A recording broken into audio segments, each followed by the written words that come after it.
हाँ जी स्टूडेंट्स, मैं हूँ रॉबिन शर्मा, अकाउंट्स का जो है प्रोफेसर। तो आज हमारा जो टॉपिक है वो है main characteristics features of partnership firm. ठीक है, आज हम जो करने जा रहे हैं वो है फीचर्स ऑफ पार्टनरशिप। ठीक है, कि पार्टनरशिप फर्म के फीचर्स क्या होते हैं। ठीक है, ये हमारा +2 का जो है वो चैप्टर है। ठीक है, पार्टनरशिप का। और सबसे पहले जानेंगे भी पार्टनरशिप होती क्या है। जैसे आप सबको पता है, after sole proprietorship firm next business option हमारे लिए क्या होती है, पार्टनरशिप फर्म। ठीक है, तो अगर किसी ने भी पार्टनरशिप फर्म का बिजनेस शुरू करना है तो आपको पता है कि उसके रिगार्डिंग 2 या 2 से ज़्यादा पर्सन होने जरूरी है। तो वही हम आज शुरू करेंगे इसके फीचर, कि अगर किसी भी बिजनेसमैन ने पार्टनरशिप फर्म शुरू करनी है तो किन किन बातों का ध्यान रखेंगे वो, और उनके क्या फीचर होते हैं। सबसे पहला है एग्रीमेंट। ठीक है, देखिए कोई भी हम बिजनेस शुरू करते हैं तो विदाउट एग्रीमेंट वो नहीं होता। ठीक है, हमें कोई ना कोई एग्रीमेंट और कॉन्ट्रैक्ट करना पड़ता है। तो पार्टनरशिप में भी ऐसा ही है। अगर किसी भी पर्सन ने पार्टनरशिप बिजनेस में आना है और जब पार्टनरशिप एज अ बिजनेस अपना as a partnership firm register कराना है तो सबसे पहले 2 या 2 से ज़्यादा पर्सन, मतलब फॉर एग्जाम्पल हम 2 पर्सन को ही लेके चलते हैं। अगर उन्होंने आपस में कोई पार्टनरशिप बिजनेस शुरू करना है तो एक एग्रीमेंट जो है लिखेंगे। Without agreement partnership can not be form. ठीक है, पार्टनरशिप जो है वो विदाउट एग्रीमेंट फॉर्म नहीं होती। सो जैसे आपको पता है कि पार्टनरशिप फॉर्म को रजिस्टर कराने के लिए हमारे पास 2 एक्ट हैं। सबसे पहला है इंडियन पार्टनरशिप एक्ट 1932 और दूसरा जो है नया जो आया है लिमिटेड लायबिलिटी पार्टनरशिप एक्ट 2008। ठीक है, सो सबसे पहले एग्रीमेंट जो है वो जरूरी है। एग्रीमेंट के बिना जो है वो हम पार्टनरशिप शुरू नहीं कर सकते। ठीक है, दोनों पार्टनर के बीच एग्रीमेंट रिटन या फिर ओरल हो सकता है, लेकिन आज के टाइम पे पार्टनरशिप पर रिटन एग्रीमेंट पे ही चलती है। हाँ, जो 1932 का एक्ट था उसमें ये ऑप्शन थी कि आप जो पार्टनरशिप है वो ओरल और रिटन दोनों के बेस पे कर सकते थे। दूसरा है registration. It is not necessary that a partnership may be registered, but in case of registration firm many problems can be created. यहाँ पर आपको ये बताया गया है कि पार्टनरशिप शुरू करने के लिए, पार्टनरशिप बिजनेस शुरू करने के लिए रजिस्ट्रेशन कंपलसरी तो नहीं है, लेकिन जो विदाउट रजिस्ट्रेशन बिजनेस शुरू करते हैं पार्टनरशिप का, उन्हें आगे जाके काफी प्रॉब्लम्स का जो है सामना करना पड़ सकता है।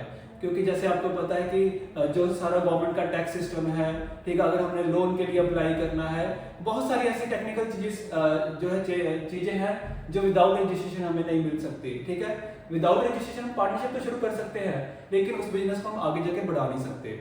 ठीक है, नेक्स्ट है नंबर ऑफ पार्टनर्स, कि पार्टनरशिप फर्म शुरू करने के लिए हमारे पास कम से कम कितने पार्टनर चाहिए। तो पार्टनरशिप बिजनेस शुरू करने के लिए कम से कम 2 पार्टनर्स का होना जरूरी है। ठीक है, in a partnership there should be at last 2 partners. Okay, और in ordinary business the partners must not exceed the 20, in case of banking not more than 10। कम से कम 2 पार्टनर और ज्यादा से ज्यादा 20 पार्टनर। और अगर बैंकिंग बिजनेस में हम जा रहे हैं, बैंकिंग सेक्टर में पार्टनरशिप करने जा रहे हैं, तो वहां पर कम से कम 2 पार्टनर और मैक्सिमम जो हमें कितने चाहिए, 10। उसके बाद नेक्स्ट फीचर आता है प्रॉफिट एंड लॉस डिस्ट्रीब्यूशन। देखिए पार्टनरशिप फॉर्म में क्या होता है, जो प्रॉफिट और या फिर लॉस, मतलब फॉर्म को चाहे प्रॉफिट हो चाहे फॉर्म को हो लॉस, तो पार्टनर जो होते हैं वो प्रॉफिट और लॉस को आपस में डिस्ट्रीब्यूट करेंगे at the end of year. ठीक है, वो कैसे डिस्ट्रीब्यूट करेंगे उसके अलग अलग मेथड है। सबसे पहला तो ये है कि पार्टनरशिप डीड, एक जो एग्रीमेंट है जिसे हम पार्टनरशिप डीड कहते हैं, उसमें उन्होंने पहले ही ये लिखा होता है कि वो किस रेशियो में अपना जो है प्रॉफिट और loss at the end of year distribute करेंगे। अगर उन्होंने ये रेशियो नहीं लिखी, ठीक है, पार्टनरशिप डीड में ये रेशियो नहीं लिखी, तो वो फिर इक्वलाइज, मतलब कि इक्वल प्रॉफिट और इक्वल लॉस को आपस में बांटेंगे। ठीक है, तो ये पार्टनरशिप फर्म का जो बिजनेस है, फीचर्स है। उसके बाद बिजनेस, ठीक है, ये ध्यान पे रखना है कि जो पार्टनरशिप का बिजनेस है वो इलीगली होना चाहिए। हम किसी भी इलीगल बिजनेस को करने के लिए जो है वो पार्टनरशिप नहीं कर सकते। ठीक है, जो बिजनेस है वो लॉफुल होना चाहिए। ठीक है, उसका जो मेन ऑब्जेक्टिव है वो लॉफुल होना चाहिए। नेक्स्ट फीचर है अनलिमिटेड लायबिलिटी। देखिए पार्टनरशिप फॉर्म में जो पार्टनर्स की लायबिलिटी होती है वो अनलिमिटेड होती है, क्योंकि आपको पता है, जैसे आपने बिजनेस स्टडी में भी किया होगा कि पार्टनरशिप में पार्टनर्स और पार्टनरशिप फॉर्म को हम सेम मानते हैं, इनमें कोई सेपरेट लीगल एंटिटी कॉन्सेप्ट नहीं होता। तो अगर कल को कोई ऐसी लायबिलिटी आ जाए जिसको जो है फर्म नहीं पे कर पा रही, तो इनको अपनी पर्सनल एसेट्स को भी सेल करके वो लायबिलिटीज को जो है वो पूरा करना पड़ेगा। ठीक है, यानी कि इसमें जो है लायबिलिटी पार्टनर्स की वो अनलिमिटेड होती है। इन्होंने जितनी कैपिटल इन्वेस्ट की है, अगर कल को कोई भी लायबिलिटी कैपिटल से ज्यादा आ जाए, कोई भी कंटिंजेंट लायबिलिटी या किसी भी तरह की लायबिलिटी, तो इनको अपनी पर्सनल एसेट्स को भी सेल करना पड़ सकता है। इसीलिए इंडियन गवर्नमेंट ने एक नया पार्टनरशिप एक्ट बनाया था 2008 में, जिसका नाम था लिमिटेड लायबिलिटी पार्टनरशिप एक्ट। ठीक है, उसमें क्या है, यही जो एक डिसएडवांटेज है कि पार्टनर्स की लायबिलिटी अनलिमिटेड है, इंडियन पार्टनरशिप एक्ट 1932 में वही लिमिटेड लायबिलिटी पार्टनरशिप एक्ट 2008 में उनकी लायबिलिटी जो क्या हो जाती है, लिमिटेड हो जाती है। यानी कि अगर कल को बहुत बड़ा लॉस हो जाए या बहुत बड़ी लायबिलिटी आ जाए तो पार्टनर्स को अपनी पर्सनल एसेट्स सेल आउट नहीं करनी पड़ेगी। ठीक है, नेक्स्ट जो फीचर्स है पार्टनरशिप एजेंट। ठीक है, इसे हम प्रिंसिपल एजेंट कंसेप्ट भी कहते हैं कि जो भी पार्टनर है, every partner stand as an agent and principal to the one another.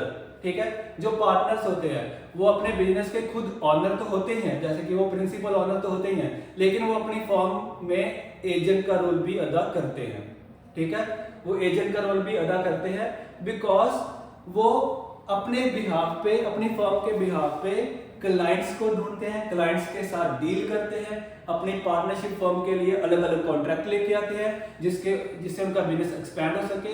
ठीक है, वो सब कुछ करते हैं जिससे उनको पार्टनरशिप बिजनेस में जो है प्रॉफिट हो सके। ठीक है, इसलिए वो अपने जो है फर्म में एजेंट भी होते हैं।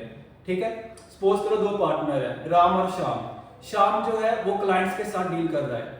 ठीक है, वो क्लाइंट्स को अपने बिजनेस के बारे में बता रहा है, उनको अट्रैक्ट कर रहा है कि वो उनके बिजनेस में जो है जुड़े, उनके प्रोडक्ट्स जो है वो बाय करें। ठीक है, तो श्याम क्या कर रहा है, Shyam as a agent role अदा कर रहा है अपनी पार्टनरशिप फर्म के लिए। ठीक है, आगे आ गया ट्रांसफरेबिलिटी ऑफ शेयर्स, कि क्या एक पार्टनर दूसरे पार्टनर को बिना बताए अपना शेयर किसी को ट्रांसफर कर सकता है, तो इसका आंसर होगा नहीं। No one partner can transfer his share to any other person without the consent of the existing partner.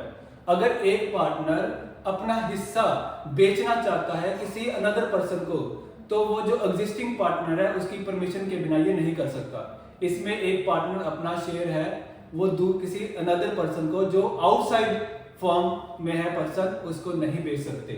ठीक है, उसके बाद आ गया डेसोल्यूशन। जैसे कि पार्टनरशिप फर्म, डेसोल्यूशन का मतलब होता है फर्म को बंद करना। ठीक है, फर्म को बंद करना जो है उसके लिए एक चैप्टर अलग से आता है, पार्टनरशिप फर्म डेसोल्यूशन।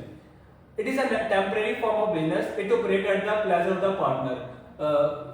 जैसे कि कईयों के दिमाग में आता है कि क्या पार्टनरशिप को बंद किया जा सकता है? हाँ, पार्टनरशिप फर्म बंद भी हो सकती है। और यहाँ पर हम बात कर रहे हैं पार्टनरशिप फर्म को बंद करने की, बिजनेस को बंद करने की नहीं। ठीक है, पार्टनर्स जो है वो म्यूचुअल अंडरस्टैंडिंग से भी अपनी फर्म को बंद कर सकते हैं। सपोज करो कि दो ही पार्टनर है, ए और बी। ठीक है, 10 साल बाद बी पार्टनर चाहता है कि अब वो बिजनेस कंटिन्यू नहीं करना चाहता और वो फर्म से निकलना चाहता है, तो वो अगर एग्जिट कर जाता है तो फर्म को डेसोल्यूशन यानी कि बंद करना पड़ेगा, क्योंकि लीगली अब वो पार्टनरशिप फर्म नहीं रहेगी, वो क्या बन गई, सोल प्रोप्राइटरशिप फर्म। क्या बन गई, सोल प्रोप्राइटरशिप फर्म, क्योंकि वो अब एक पार्टनर की होगी। और मान लो अगर दो पर्सन है, ए और बी, बी की अचानक डेथ हो जाती है या बी रिटायर हो जाता है, तो तब भी हम जो है वो डेसोल्यूशन करने पड़ेगा, फर्म को बंद करना पड़ेगा। तीसरा कारण होता है कि अगर फर्म आगे जाके कोई इलीगल एक्टिविटीज करने लगे अपने बिजनेस में, तो फिर कोर्ट के द्वारा वो फर्म को डेसोल्यूशन जो है कर दिया जाता है। सो बेसिकली बच्चों ये थे फीचर्स ऑफ पार्टनरशिप फर्म।